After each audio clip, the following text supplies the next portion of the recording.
Si apprendre la vérité est le but de l'homme de science, alors il est de son devoir de se faire l'ennemi de tout ce qu'il lit.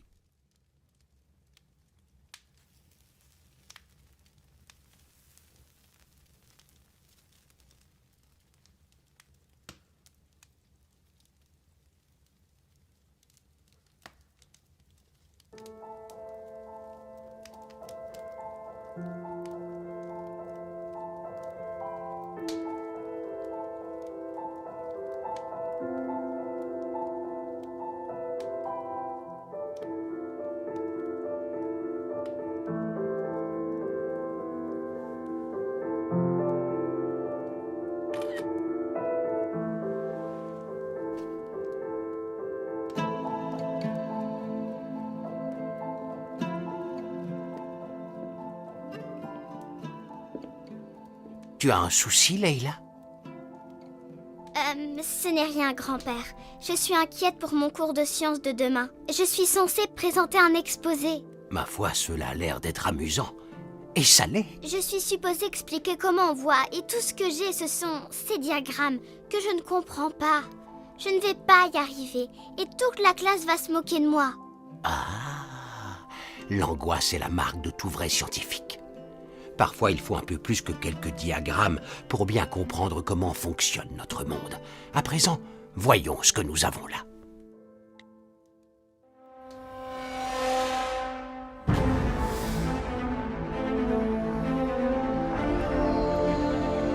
Mille ans avant ta naissance, une grande civilisation s'étendait sur toute la Terre. En son centre s'était élevée la grande cité de Bagdad, dirigé par le grand calife Al-Mamoun appelé le Sage. Homme de paix, le calife était convaincu que l'acquisition et le partage de tous les savoirs étaient le seul et unique moyen d'aboutir à la prospérité. C'est à partir de cette idée qu'il entreprit une formidable quête, rassembler tous les savoirs du monde, de l'Est à l'Ouest. Des ouvrages anciens furent collectés en Grèce, en Égypte et en Perse. Des manuscrits venant de Chine, d'Afrique et d'Inde furent traduits en arabe. Des quatre coins du globe, des hommes et des femmes de cultures et de croyances différentes convergèrent dans la cité de Bagdad, unis dans une même harmonie. À travers tout le pays, ils construisirent des maisons de la sagesse et de l'excellence. Et c'est au sein de celles-ci que 1001 inventions virent le jour. Pendant plusieurs centaines d'années, ces femmes et ces hommes travaillèrent ensemble et ils propagèrent le fruit de leur savoir, transformant ainsi le monde à jamais. Comment voyons-nous? Si nous voyons, c'est parce que la lumière se reflète dans les objets qui nous entourent et ensuite leur image entre dans nos yeux.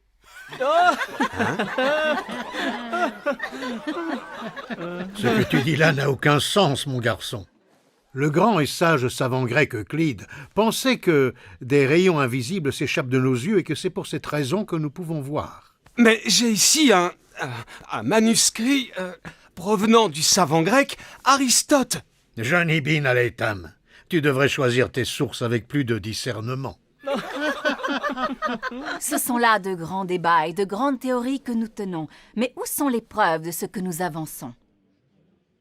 Mon ami de Bassora, le chemin menant à la vérité ne sera pas facile. Garde la foi. Mais je... Les débats, la logique, cela ne suffit pas pour devenir un véritable homme de science. Écoutez tous! Écoutez aux chercheurs de la vérité, c'est à vous que je m'adresse. Vous, les plus grands érudits de ce pays. Mes hommes et moi arrivons de l'illustre cité du Caire. Nous sommes porteurs d'un message de notre chef Al-Hakim bi Amrillah.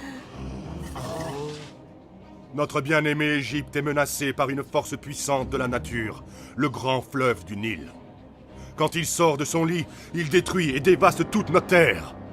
Notre chef vénéré a entendu dire qu'ici, au sein de cette assemblée, il y a un homme qui pense pouvoir s'opposer aux forces destructrices de ce fleuve. Et ce, en construisant un barrage géant sur le Nil. Que ce savant sans peur s'avance vers nous, qu'il se fasse connaître, et qu'il accepte de venir avec nous relever ce défi monumental. C'est moi que vous cherchez, Al-Hassan ibn al-Haytham. C'est exact. Je pense en effet que l'on peut construire un grand barrage. Et c'est donc avec humilité que j'accepte cette mission. Prends garde, mon ami, prends garde. La route que tu vas emprunter est pavée de dangers. Ton sort sera entre les mains de ce calife. Prépare-toi, courageux homme de science. Nous n'avons pas de temps à perdre. C'est ainsi que Ibn al-Haytham accepta de relever le plus grand défi de cette époque, à savoir endiguer les assauts furieux et dévastateurs du grand fleuve, le Nil.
Je n'y arrive pas.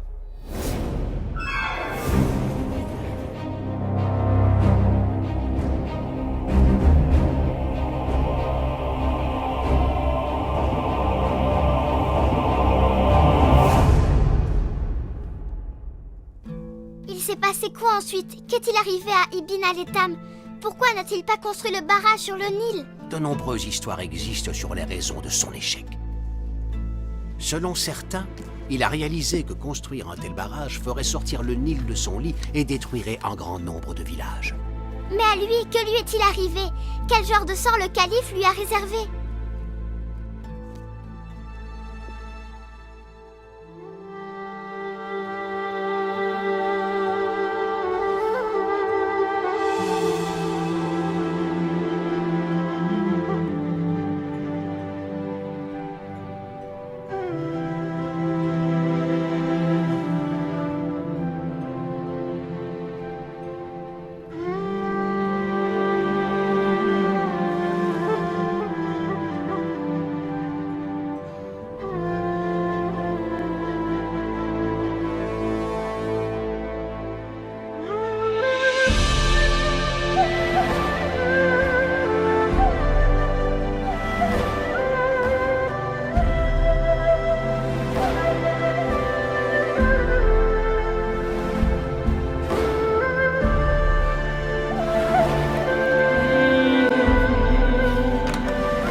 La lumière provenant de la Lune est réfléchie par les pyramides. Elle se déplace en ligne droite et passe à travers cette petite ouverture, tout comme elle passe à travers l'œil humain. C'est ainsi que fonctionne notre vision. Cette chambre est la preuve. J'avais raison!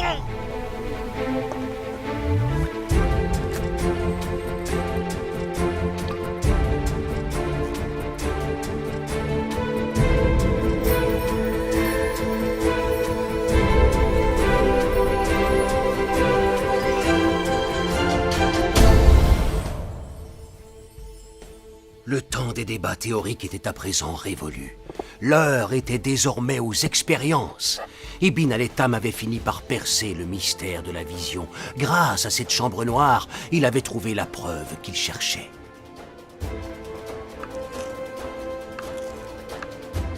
Il écrivit 7 chapitres qui constituèrent son traité de l'optique et des secrets de la vision. Certains des mystères qu'il a résolus demeurent toujours une énigme pour un bon nombre d'entre nous. Comme par exemple, pourquoi la Lune apparaît-elle si petite dans le ciel alors qu'en même temps, tout le monde peut la voir à l'horizon?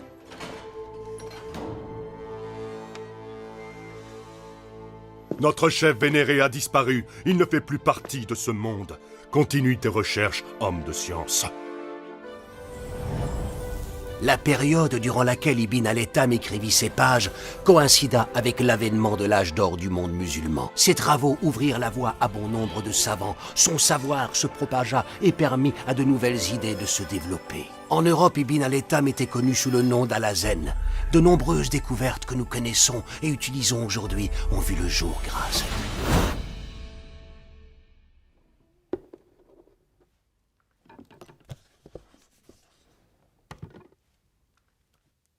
Alors la prochaine fois que tu prendras une photo avec cet appareil, ou que tu iras voir un film au cinéma, ou que tu prépareras un exposé de science, surtout rappelle-toi bien de toutes les épreuves que ces hommes de science ont dû traverser. Comme disait Isaac Newton, « Si j'ai vu plus loin que les autres, c'est parce que je me suis juché sur les épaules de géants. » Je me demande qui sont ces géants dont il parle. À présent, Leïla, retourne travailler. Oh, grand-père, c'est trop génial. J'ai trop hâte de montrer cette expérience en classe demain et de parler à tout le monde d'Ibn al-Haytham.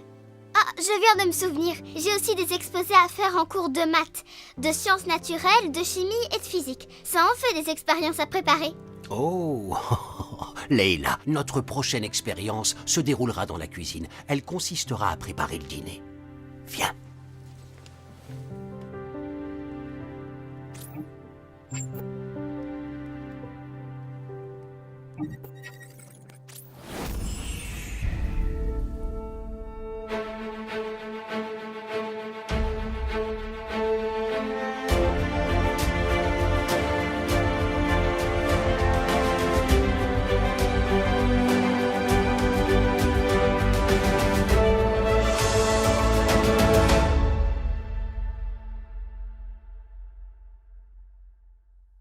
I saw through my tests and trials a road that ran 1,000 miles. At the end was only truth. I will shine on tomorrow like the wave for all to follow. In the darkness I will shine. I will shine on forever. Take my chance. Can we do a pickup from... How dare you? 13 take 1 I'm having a terrific time. I love it. I love it. I wasn't sure when I came from Paris. For 2 years now, I've stopped completely because I was old. I don't speak as well as I used to. And all this, it's very complicated. I didn't want to work anymore because I was not anymore what I wanted. Destiny will make the change we want to see.